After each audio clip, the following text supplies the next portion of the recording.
Alright, welcome to SouFLoTV again, everybody. It's your host with the most. Morning thoughts. So, CAPLETON is finally free of these allegations and charges. Alright, we're talking about CAPLETON the fireman. And remember, we covered this story, so this is an update. We covered this story twice. Once when it initially broke, CAPLETON charged with rape because he was actually questioned after being accused and then charged.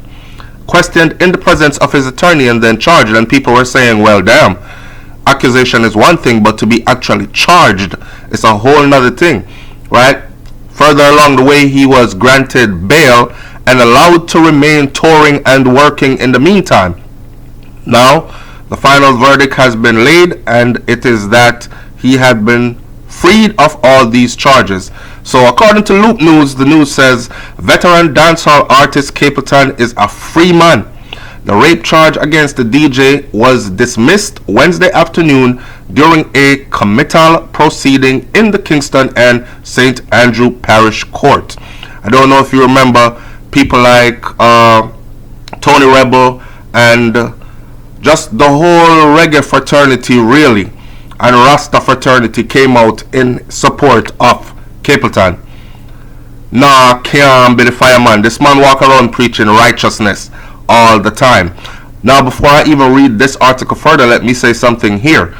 I'm not saying he's guilty. I'm not saying he's innocent. I was not there. I was one of them that was saying this looked more like a setup because of the evidence that was on hand. He had text messages, so people don't get ahead of themselves. He had text messages from the female trying to extort money, and he had proof that he had given her a certain amount of money after the sexual intercourse. Then, so she gave him some pum pum. She wanted some money. He gave her some money. She think the money that he gave her was not enough. Remember, she allegedly, officially only went there to groom his locks, so to speak, and ended up having sex, asking for money. She got some money. She sent her daughter back later, and people were under the impression that it was a young lady. This lady has children in their 20s, pushing up on their 30s, so a big woman, right? And after she wanted a second set of money now, CAPLETON said, nah, you not run this for me, yeah? So she said, okay then, extortion it is. And she went about trying to get some money, some more money through the courts, and it just didn't work out for her. Now, a lot of people were saying, big man like CAPLETON. I'm following CAPLETON from way back then, you know. Remember when CAPLETON sing Bomba Red and all them songs there? Following him from way back then till now. CAPLETON took to his attorney, high-powered attorney, took it to court, and this is the final result. People were saying, big man like CAPLETON, you're supposed to have your wife at home and one woman supposed to play in your dreads. Your Rasta here, you're naughty. Not any girl can go in your naughty because it's the principles of Rastafari, right? You don't just let any strange woman put her hand in your locks. Are you supposed to have this one woman that's been doing it for many, many years?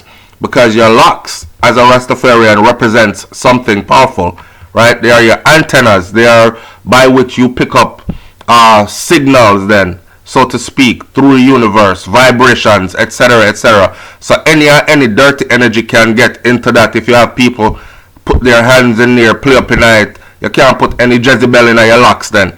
People were saying, I'm just saying what people were saying, right? And it wasn't looking good for him at one point. But here we are today.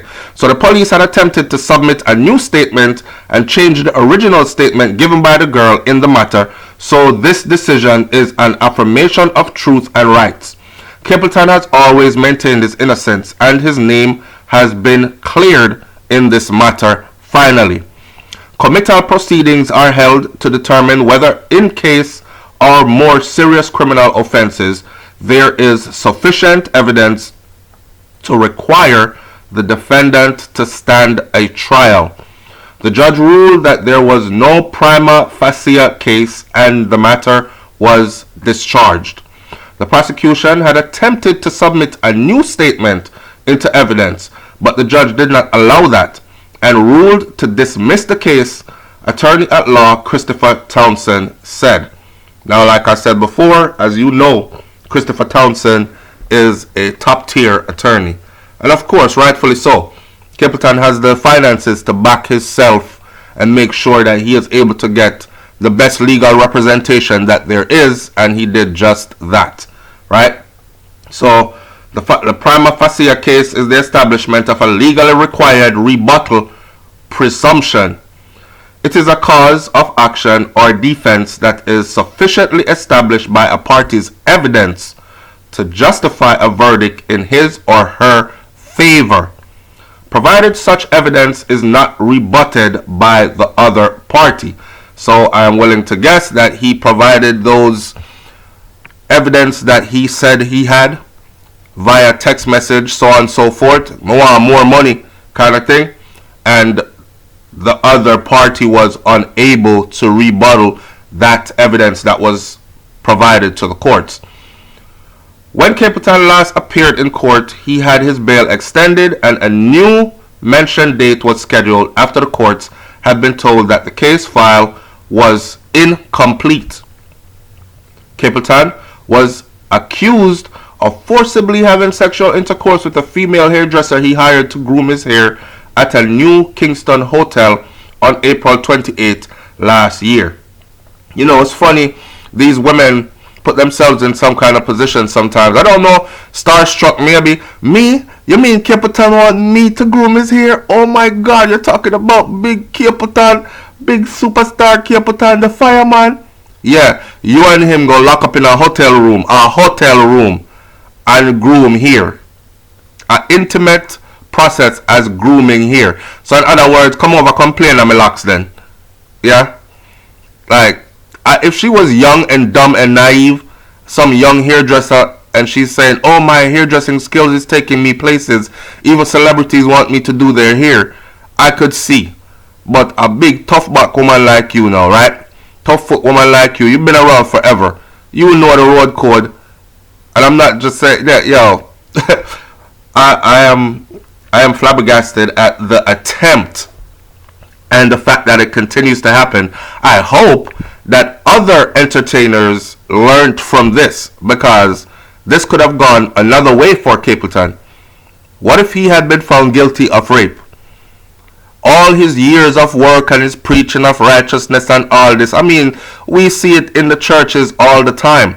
The pastors in the churches rape off the pick to them, rape off the girl them in the church, or not even rape off, but have extramarital affairs and sexual relations with females in the churches all the time. We see it in the synagogues all the time. The priests them not stop bug off the little boy them in the churches all the time, from back when till now. So being of a certain sect, a certain cloth then, because Rasta say Rasta is not a religion, it's a way of life. So being of that then, that faith, it does not exclude one from being a rapist or from being guilty of rape. Him can hold on a woman and take some pum pum too, right? But people beg to differ. Where are the defense marks? Did you fight him off? Does he have scratches? Did you fling something and say, no, come off on me? Were you screaming? Did anybody in the vicinity? It's a hotel where there are many people in there, rooms next door, so on and so forth, balcony and everything. Did you scream? Anybody hear you scream? Like, one bag of something came out of this. And of course, the text messages again. And she apparently was unable to disprove those proofs that he had. Detectives assigned to the Center for Investigation Sexual Offense and Child Abuse, CISOCA, arrested and charged the 51-year-old entertainer for rape in April of 2018. Now, that's something we could look into as well. Based on just an allegation, you were arrested and charged. It's funny because Mr. Man charged for murder, known to be reputed gang members and reputed gangsters / murderers, and get bail same time. Anyhow, they charged Capleton, and again, people were saying they're charging him because they want to dig into his pockets. Yes? Give him a big hefty bail, make him have to pay that, so on and so forth. So after they charged him, the matter was reported to the police and an investigation was launched. Bailey was subsequently charged after a question and answer interview was conducted in the presence of his attorney. I don't know what he said in that question and answer interview in the presence of his attorney that led them to charge him originally, but he was charged. Since the incident, the attorney representing the international reggae artist had refuted the claims and had accused the female of trying to extort his client. And that was proven in a court of law that she was trying to extort him. Now, like I said before, I hope these entertainers, both young and old, learn something from this, because wherever there is fame and wherever there is supposed to be money, it's like Amari when she run in on Gully Bop thing and then she found out that there was no money. She even said it in the interview. She wanted the fame and she wanted the money. She wanted to be traveling places, buying expensive things, and to come find out say him famous and him broke. So females run in and man start look attractive simply because ugly man look good. Like Jay-Z said, there is no ugly billionaire. You dig? So guard up, protect yourself. Stay away from them wild woman there. Leave your comment in the comment section below.